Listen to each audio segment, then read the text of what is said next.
Muy buenas a todos y bienvenidos a este tercer episodio del podcast de Let Game, Educación y Videojuegos. Y bueno, hoy tenemos con nosotros a un profe que además forma parte del programa de embajadores de Letcraft y tenemos a Iñaki Ibargoyen. ¿Qué tal, Iñaki? Hola Hombre. Patricia, pues la verdad que muy contento de poder estar aquí, tanto como miembro de Letcraft y como miembro de Docentes Gamificando. Siempre nos gusta mucho el poder compartir y ayudar a la gente a iniciarse en la gamificación, en el ABJ y en todo este tipo de metodologías. Ujú. Em, Cuéntanos un poquito por qué vienes al programa, qué vienes a contarnos y bueno, y cómo al final cómo surge tu interés, ¿no? por los videojuegos y todos estos temas.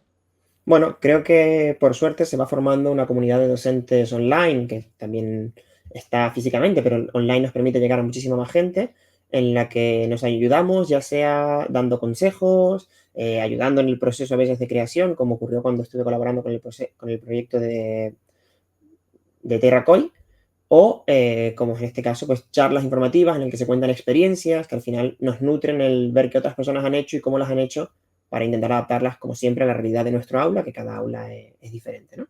Ujú. Y me preguntabas por cómo surge mi interés por los videojuegos. Eso Mi es. interés por los videojuegos sale de pequeño, ¿no? Y yo de pequeño vivía en un pueblo chiquitito en el cual tenía a mi hermano que me saca 5 años y mi vecino que también tiene la misma edad que mi hermano. Y al final me veía muy tirado por sus intereses. Ellos ya podían jugar a ciertos videojuegos que yo no y cosas así, pero bueno, al final intentábamos estar en muchas actividades juntos. Y tuvimos la suerte de que de pequeño un amigo de la familia nos regaló una Sega Mega Drive, que Oh. nunca fui consciente, pero creo que me enteré más tarde de que estaba pirateada y tenía un cartucho con una barbaridad de juegos, en vez de ir cambiando de cartucho constantemente. Y tenía los juegos típicos. El Tetris, había uno que era el de matar los patitos con el perrito ese que se reía de ti, uno Ese de me los encantaba pingüinos, también. Sí, sí.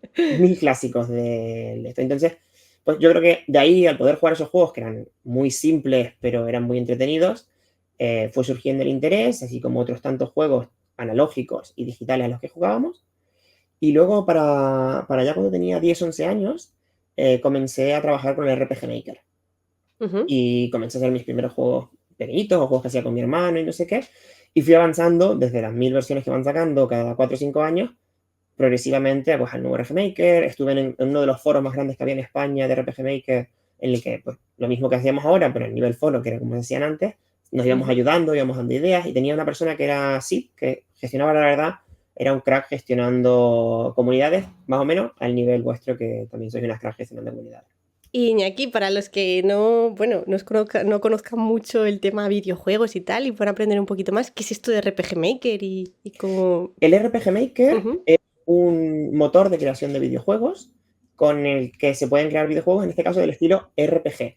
Tiene una estética, usando el modo básico, tiene una estética parecida a los Pokémon iniciales o a los juegos de Zelda iniciales, estos que se ve perspectiva Ujú. desde arriba, en la que tú mueves a tu personaje por el mapa y vas Que son haciendo... como pixelados, ¿verdad? Son Correcto, pixelados. todos tienen una estética de pixel art, que es como se llama el estilo, y de hecho, si miráis los vídeos de la Kami Week del año pasado, tuvimos un especial en el que hablaban de una creación de un juego que se había hecho, que era el Enigma de Toledo, que se había hecho con el RPG Maker, y ya también hablar Eso. de otros motores y demás, así que si queréis indagar un poco más en este tema, ahí os dejo una opción fácil y a la mano. Genial. Pues siempre, bueno, recordar que os dejaremos las referencias por la descripción y por ahí las tendréis. Y cuéntame un poquito, Iñaki, cuéntanos, em, porque claro, tú supongo que habrás llevado videojuegos al aula, ¿verdad? Correcto. Ahora luego nos contarás un poquito qué tipo de videojuegos y qué videojuegos has llevado, pero sobre todo, ¿qué debe tener un videojuego para poder llevarlo al aula? Yo creo que lo más importante es que tenga relación. Al final, como todo lo que hacemos en el aula, nosotros buscamos generar diferentes dinámicas que motiven a los estudiantes, pero Ujú. es importante no vamos a jugar por jugar. Siempre tiene que haber un objetivo detrás, entonces el juego que vayas a escoger, ya sea un juego analógico o videojuegos, tienen que tener una relación con la temática que estás trabajando o con el objetivo que tú tienes y que te estás buscando. Luego, también es muy importante, y en eso es algo con lo que tengo muchísimos problemas, porque tal y como están hechas las franjas, el PG, que es la edad recomendada tanto para ver Mm. películas, videojuegos y demás, pues suele ser siempre a todos los públicos, PG-7 y PG-12. Entonces, yo que estoy en primaria, estoy siempre en el límite de que hay un montón de juegos que los tengo a tocar, pero no los puedo utilizar porque tienen PG-12 y no serían adecuados para el aula, que el sexto de primaria normalmente durante todo el año tienen toda la clase 11 años. Pero bueno, Ujú. puedes trabajar hablar con la familia, comentarlo, tomar autorizaciones y según qué juego lo puedes utilizar, pero considero que es algo importante, ¿no?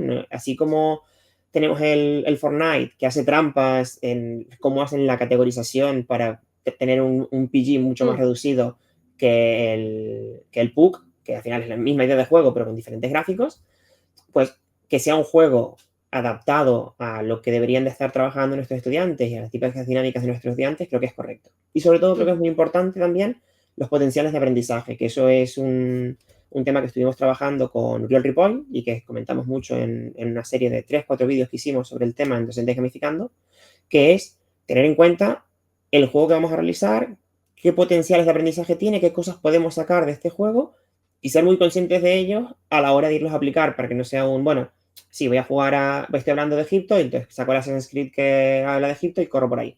Claro, a ver qué aprendo, a ver cómo funciona y tal, ¿no? Hay que hacer una investigación previa por parte del profe, ¿verdad? El docente, Correcto, correcto. de saber cómo se van a trabajar, pues, habilidades, competencias, los contenidos que pueda tener ese videojuego, ¿no?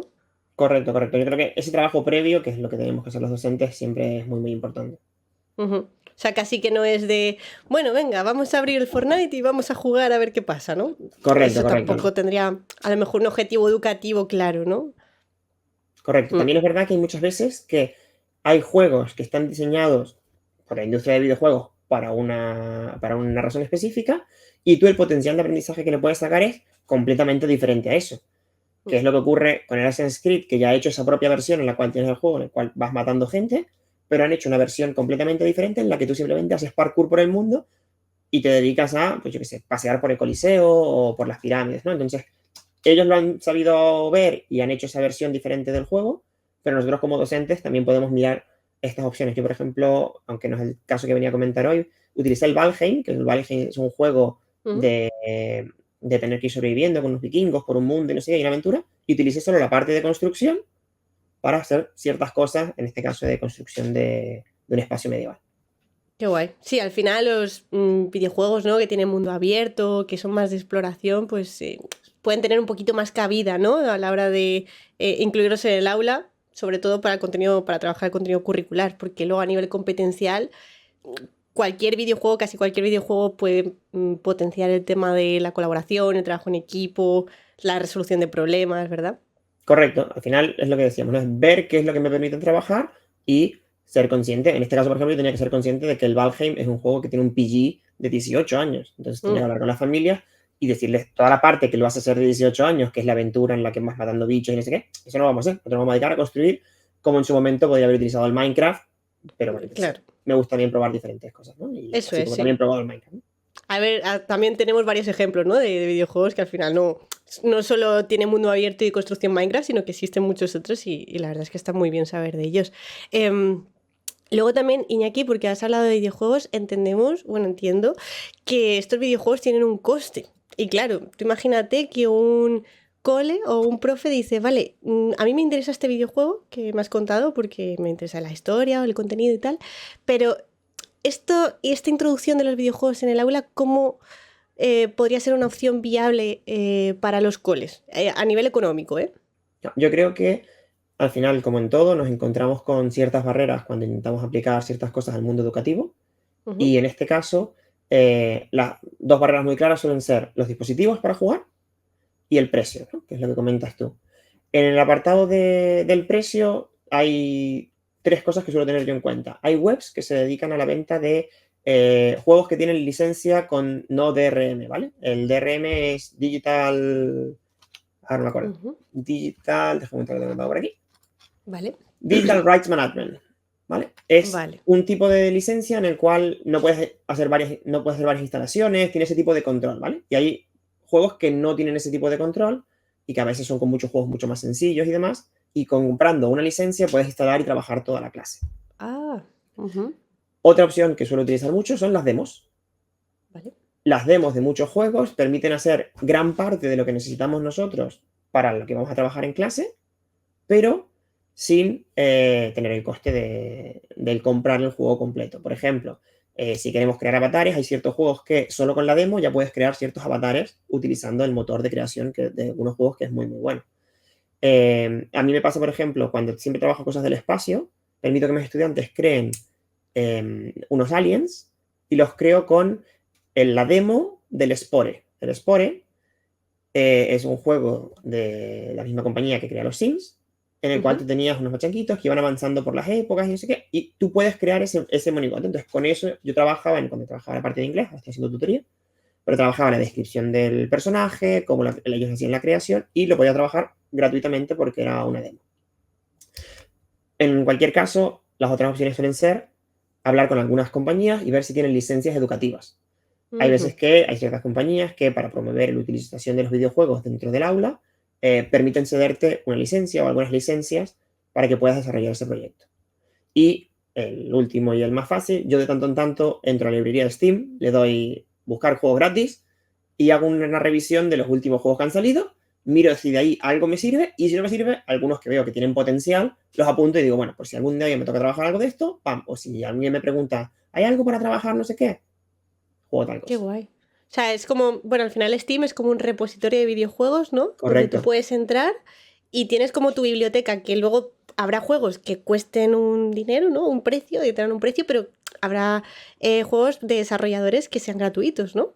Correcto, hay un montón de juegos que son gratuitos. De hecho, muchos juegos creados con el RPG Maker que comentábamos antes, o son gratuitos o tienen un coste irrisorio, y es una buena opción también en caso de que te sean de utilidad. Pero claro, luego la otra barrera que solemos enfrentarnos es el dispositivo. Eso. Claro, a veces nosotros, o en muchas aulas, ahora están habiendo mucha modernización con dinero que ha venido de Europa y demás, pero en muchas aulas tenemos un ordenador que hace 15 años y no aguanta ni el buscaminas de Windows. Entonces, hay que ir con cuidado. Pero si logras tener ahora que, por ejemplo, nosotros ya tenemos ahora un portátil que va un poco mejor o cosas así, una opción es, según qué juegos, jugar desde el ordenador del docente. Entonces, se juega porque yo intento siempre en clase hablar de vamos a trabajar con un programa, entendiendo que el programa es un juego, pero porque vamos a trabajar, no vamos a estar jugando. Y entonces yo juego, proyecto en el ordenador, puedo cambiar la persona que maneja al personaje en ese momento, pero se juega desde la proyección y el resto pues están como viendo un streaming, que es algo que nuestros alumnos ahora mismo están mucho más acostumbrados a hacer. Otra cosa es buscar juegos que tengan una menor calidad gráfica. A veces nos encontramos con juegos que tienen súper alta calidad gráfica y sabemos que entonces los vamos a tener que descartar. En este caso, el Assassin's Creed, que tenía esta versión para poder jugar, la pega que tiene es que requiere una calidad gráfica brutal que probablemente muchos ordenadores no puedan tirar. Ahí es donde el Minecraft lo peta. Es un juego de mundo abierto, donde la calidad gráfica, que es una de las funciones principales con las que se buscó crear, es muy, muy baja y permite el acceso desde los ordenadores. A nosotros, con la dotación europea que ha venido en Cataluña, que es la comunidad donde yo trabajo ahora, hay portátiles en quinto y en sexto, y son los portátiles que están bastante decentes, y juegos como el Minecraft o otros tantos juegos los permite tirar y va muy bien.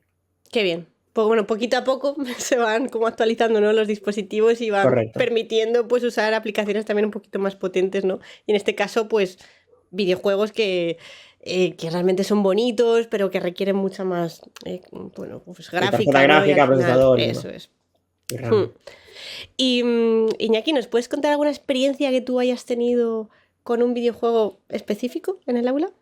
Sí, yo mira, una de las experiencias que hice, y también para saltarme el problema que tenía con el dispositivo, mi hermano cambió de la PlayStation 4 a la PlayStation 5 cuando por fin pasaron a estar en stock después de la primera gran camada. Y entonces me dijo, mira, tengo ahora un pisapapeles que se llama PlayStation 4, ¿tú lo quieres para algo? Y dije, sí. Y entonces lo cogí. Vale. Y durante un momento en el que en el Corte Inglés, no sé qué pasó, pero bajaron muchísimo los precios de los mandos, compré mandos para poder tener mandos para todos los jugadores. Luego, por alguna razón, el Corte Inglés y el mundo de las consolas ha decidido que los mandos de la PlayStation 4 valieran igual que los mandos de la PlayStation 5 y todo vale 60 euros, no hay manera de hacer nada con eso. Pero durante un tiempo estuvieron muy baratos y pude aprovechar para comprar y tener mandos para todos los estudiantes. Y jugué un juego que se llama Overcooked. Ay, el Overcooked. Sí. Entonces, el Overcooked es un juego que para mí es muy, muy, muy divertido. De hecho, cuando hicimos una de las quedadas de docentes gamificando, pudimos jugar con otros también embajadores de letras, como Alfons, como... ¿Quién más está por ahí? Bueno, con diferentes gente que estábamos ahí en esa quedada. Y jugamos eso, al Overcooked. Y claro, es un juego que el potencial que tiene es el trabajo en equipo como en unos escenarios que ya están muy diseñados para hacer el trabajo en equipo con todo lo que conlleva el trabajo en equipo, con los roles, ¿no? Que cada uno tiene que tener una tarea y cómo se reparten esas tareas, cómo se generan esas estrategias. ¿Es un juego de cocinar? Es Sí, de claro. de 4 jugadores, ¿verdad, Se puede Iñaki? jugar hasta 4 jugadores. Es un juego de cocinar en el que tú tienes un escenario, una lista de recetas por partida, que creo que son una o dos partidas, perdón, o dos recetas o tres por cada partida, y el escenario es cambiante, que eso es lo que genera una dificultad, porque al final, si es un escenario fijo, pues bueno, cada uno se coloca y va haciendo, pero como va cambiando constantemente el escenario, que es las trabas que te ponen, pues genera esa movilidad de los roles, ese intercambio, esa comunicación, y es la verdad que tiene un gran potencial. El señor Ruiz, mira, era el otro que me acuerdo, que jugábamos mucho a tirarnos los pescados, porque como no se podía, nos íbamos lanzando pescado y eso parecía Asterix y Obelix, el lanzamiento de pescado. Pero, ¿qué era lo potente que tenía este juego? Lo potente que tenía era la transferencia. Y de hecho, de esta misma línea de juegos han salido muchos juegos parecidos. Está ahora el Tools Up, que es lo mismo, pero en vez de la temática de cocinar, es arreglar la casa. Ajá. Está el Fuel Up, que supongo que es la misma compañía porque le ponen la app al final, y es una nave espacial, y entonces es ir arreglando las diferentes partes de la nave espacial que se van rompiendo, y supongo que habrán salido más con esta temática, pero son como los tres que más tengo en mente. Y entonces lo potente que tenía era la transferencia. Así como cuando tú repartes los roles dentro de un grupo y dices, vale, pues tú eres el que coge el ordenador, tú eres el que toma notas y todo no sé qué, a veces, según qué grupos, no le ven tanto sentido a por qué me toca a mí este rol, o si yo quiero hacer de lo otro, por qué no puedo. Pero cuando se encontraban este tipo de tesituras dentro del grupo, yo podía decir, ¿os acordáis cuando estábamos jugando al Overcooked? Que te pasaba que si tú no estabas encargándote bien de tu tarea, el otro no podía hacer la otra. Y iban haciendo esa transferencia de información, que creo que es muy importante, ahora con la metacognición y todas las corrientes que van cogiendo auge ahora, van resaltando mucho, y automáticamente veían la relación. A veces tú le explicas una cosa y te pueden decir, sí, profe, sí, profe, sí, profe, cállate, pero el hecho de tener una vivencia que les permita hacer esa relación era muy importante. Entonces, yo lo que hacía era jugar una primera partida en la que era la primera exposición que tenían al juego, porque aparte lo cogí muy al inicio y no tenían, y casi ninguno lo conocía. Aparte todos jugaban al Fortnite, no sé qué, y al fútbol, pero no jugaban al Sí. Y entonces casi que ni les explicaba los comandos, les decía, los comandos van así, empezando a jugar. Y la primera se estampaban. Si normalmente el juego te marca unos límites de tiempo, ¿no? Que te suelen poner con estrellitas, lo típico de el mejor tiempo, el segundo y tercero, pues estaban por atrás del tercero o en el tercero. Pero también lo hacía expresamente así porque considero que es muy importante que tengan esa sensación de progreso. Entonces, jugaba con los 4, los mandaba a hacer otra tarea porque era un espacio rotativo de tareas, que creo que nosotros estábamos jugando al Minecraft, por cierto. Y los que venían a jugar iban haciendo todas las vueltas. Y cuando venían la siguiente vez, en el momento antes de empezar a jugar, les decía, vale, ahora hablad y comentad cómo ha ido la partida, Claro. ver a ver qué podríais mejorar y preparad una estrategia. Entonces, la siguiente, Qué bien. por fuerza, solo porque ya habían jugado y controlaban mejor el comando, ya iba mejor. Pero aparte, si tenían una mejor estrategia, veían un progreso bestial. Y entonces, así es como iba viendo, hacía 2 o 3 iteraciones, y ellos veían ese progreso en, pues mira, si nos coordinamos antes de hacer la actividad y cada uno se reparte un rol y todos sabemos lo que hay que hacer y todos cumplimos con la tarea que tenemos que hacer, y que incluso si yo estoy sin hacer nada en mi rol, sé que puedo echar según qué mano en dónde, ya veían que todo eso tenía un sentido y que funcionaba de verdad, cosa Claro. que a veces pues no funciona tan bien cuando hacemos el trabajo cooperativo, menos a mí, a veces no me sale del todo bien. No, y además que lo que decías tú, de que hacían la transferencia al mundo real, ¿no? De cómo estaban trabajando, de qué estaban aprendiendo. Y la verdad es que también hacer el tipo gincana de primero un juego, luego hay otro grupo que está jugando a otro, ¿no? Está muy bien pensado, la verdad. De hecho, mira, me Y acuerdo, perdón, otra de las cosas que le metía, porque como tenía 4 mandos, pero quería hacer ciclos más rápidos, metía un quinto jugador, que era el coordinador del equipo, ¿ves? Eso era una de las cosas que el juego no está diseñado para ello, pero qué bien, muy permite bien. generarlo. Entonces, aquí esta persona que coordinaba el equipo, si la primera vez iba súper perdido, pero veía la utilidad de que hubiese una persona que dijese, tú, falta tal cosa, vete a tal, o estás sin hacer nada, porque tenía una visión global y era otro rol de los que solemos tener dentro de Claro. los trabajos cooperativos. Era como el chef jefe, pero es un Correcto. poco el coordinador, ¿no? Del Claro, equipo en los roles y tal. cooperativos, pues Eso tendría es. el coordinador del grupo, el secretario, no sé qué, pues es uno de los roles que también es importante tener en cuenta y que también trabajaba en él. Yo soy el coordinador, pero no le puedo hablar mal a ninguno de los miembros del equipo porque me Claro. esté frustrando porque no estemos llegando a tal. Si lo hablo bien y si doy una instrucción corta, se me entenderá mejor que si digo, no, porque tienes que hacer no sé qué, el otro se satura y no hace nada. Entonces es, no sé qué, ponte a cortar pez. Y el otro vaya a cortar pez. Y todo ese tipo de cosas. La Qué verdad, guay, qué me guay. chifla ese juego. Qué buena, es un juego muy, muy divertido y yo os animo a, si nos estáis escuchando, que lo probéis un día en casa y luego os lo llevéis con los alumnos, ¿no? Si queréis. Em, Te quería comentar, Iñaki, porque claro, nos has dicho algunos videojuegos que se podrían integrar, pero ¿qué consejos le darías tú a un profe, ¿no? Que quiere iniciarse en esto de los videojuegos en el aula? Mira, yo creo que tú acabas de comentar uno de los consejos clave, que es jugar antes de llevarlo Ujú. a la aula, ¿no? Ya sea por las cosas que te puedas llegar a encontrar cuando juegas al juego y que digas, bueno, pues al final igual esto no me sirve para esto, o qué potencial tiene esto, para la clase. Yo creo que es muy importante jugar antes.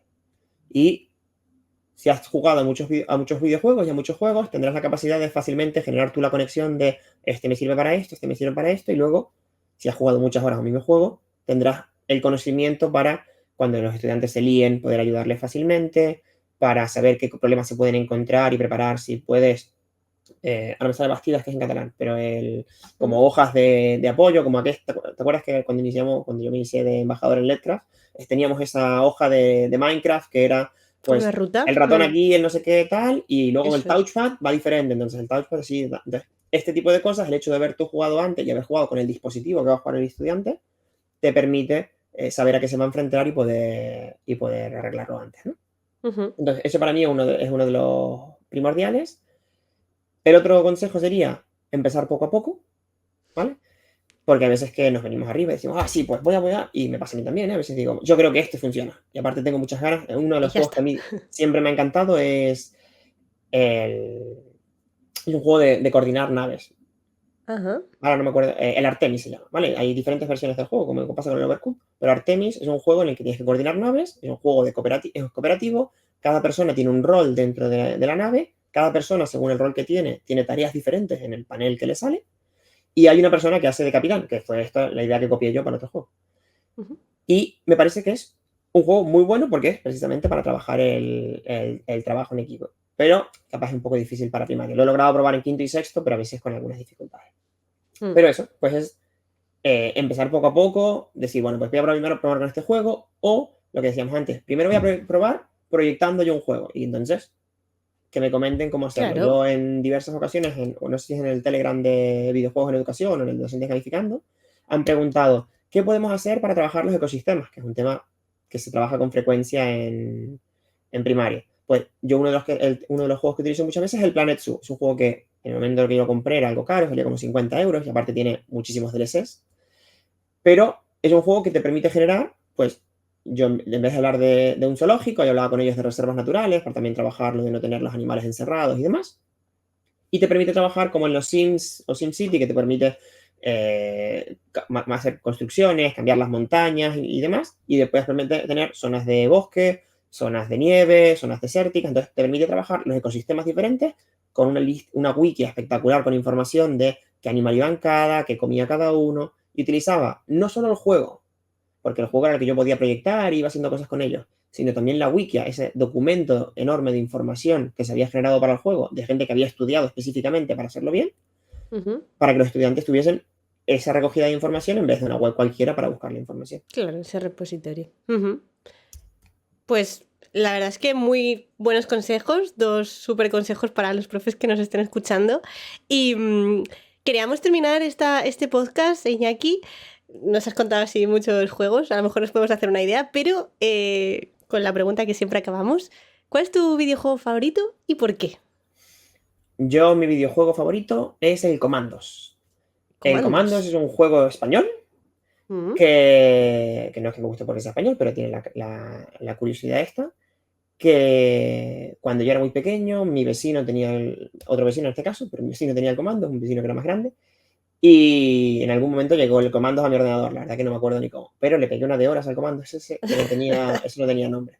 Y el Commandos es un juego que tú como, haces de coordinador, que la verdad es una tarea que me gusta mucho, el coordinar grupos, y siempre me veo en diferentes espacios coordinando grupos.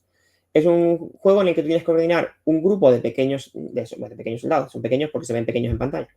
Un grupo de soldados que tienen que hacer unas misiones y que cada soldado tiene unas habilidades específicas. Entonces es muy importante entender qué puede hacer cada uno, qué se le da mejor, qué cosas pueden hacer varios, cómo los puedes combinar. Y para mí, pues eso es una soft skill que he ido ganando con el paso de los años y que este juego considero que me ayudó a desarrollar de maravilla. De hecho, el juego este sacaron el 1, el 2 y el 3 de este juego y los jugué todos, y hay una versión remasterizada en Steam que sale ya cada día más barata, y compré el remasterizado solo por tenerlo y disfrutarlo. Y ahora luego salieron diferentes juegos que eran la misma idea. Alguna compañía alemana que tuve la suerte incluso de poder visitar la estancia de la compañía, y hicieron una versión de este juego en el que era como con ninjas, o sea, no era de comandos, pero era mismo sistema de estrategia táctica, que era con ninjas, y otro que era de piratas y no sé qué, y he podido jugar, o hay uno de Desperados, que es del oeste, hay otro que... hay diferentes, ¿no? Entonces he podido ir jugándolos a todos, porque la verdad que el tipo de juego me gusta, más allá de la historia que te expliquen, que en los de comandos pues aprendías cosas de la Guerra Mundial. Pero es un juego que creo que me gusta mucho por esa razón. Aún así, pues es un juego que lógicamente el PG probablemente esté mucho más elevado de lo que podemos llevar al aula. Y si tuviese que recomendar del aula, recomendaría dos. El Jumpstart, que es un juego, es un serious game, es un juego para aprender el currículum, y me tocó jugar de pequeño por alguna razón a la saga de cuarto de primaria, creo que es. Y la pena es que nunca he vuelto a conseguir la versión del juego ese instalable en los ordenadores ahora. Tendría que poner una máquina virtual porque era muy antiguo. Pero era un juego que a través de una pequeña historieta ibas trabajando muchísimas cosas del currículum. Que si las multiplicaciones, no sé qué, ibas haciendo sumas. Y era un juego, la verdad que para mí, muy, muy guay, muy serious game. Sí. Y el otro que he llevado a la práctica los últimos años, y que también lo comentamos en la Gami Week del año pasado, es el Terralia, que podemos hablar con uno de los creadores, que es un juego específicamente diseñado para trabajar el inglés, bueno, los idiomas, yo lo utilizo para el inglés, y que la verdad, pues eso es un juego que ya viene muy, muy pautado, tienes una historia así como de magos en una academia, no del todo Harry Potter, pero en la idea, y utilizan el poder del conocimiento de la información para poder hacer luchas con varitas y cosas así. La verdad que es muy, muy, muy, muy guay como juego, y funcionaba con los dispositivos, por lo cual triunfó. Qué guay. Claro, al final son videojuegos que están hechos para el aula y que son muy fáciles de llevar, ¿no? Y vamos, teniendo ya esa base, pues para un profe que quiera empezar les vendría perfecto. De hecho, te vamos a pedir, Iñaki, pues que nos pases las referencias de estos juegos y las dejamos en las descripciones. Y nos has contado un montón de videojuegos que se pueden llevar al aula. La verdad que, vamos, este podcast ha dado para muchísimo. Yo esperamos que la veis, que hayáis apuntado, que hayáis cogido ideas, porque la verdad es que esto es oro, la verdad, Iñaki.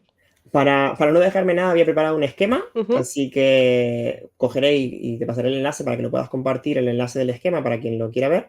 Y la verdad es que había intentado reducir la cantidad de videojuegos que comentaba, pero poco a poco se me va la lengua y comenté un montón. Así que intentaré meterlos dentro del esquema para que estén por ahí también. Nos viene genial. Espero que no se abrumen mucho, pero vamos, ya lo que nos has dicho, empezar poco a poco, ir probando uno de ellos. Y, hombre, pues si les ha gustado y lo prueban en sus aulas, pues que nos dejen un comentario y también contacten con nosotros por si tienen algún tipo de problema o lo que sea. Sí, siempre estamos para ayudar. Eso es. Pues muchísimas gracias, Iñaki. Nos ha encantado tenerte en este tercer episodio. Y bueno, pues nos vemos prontito. Muchísimas gracias por venir. Muchísimas gracias a ti. Nos vamos viendo. Hasta luego. Adiós.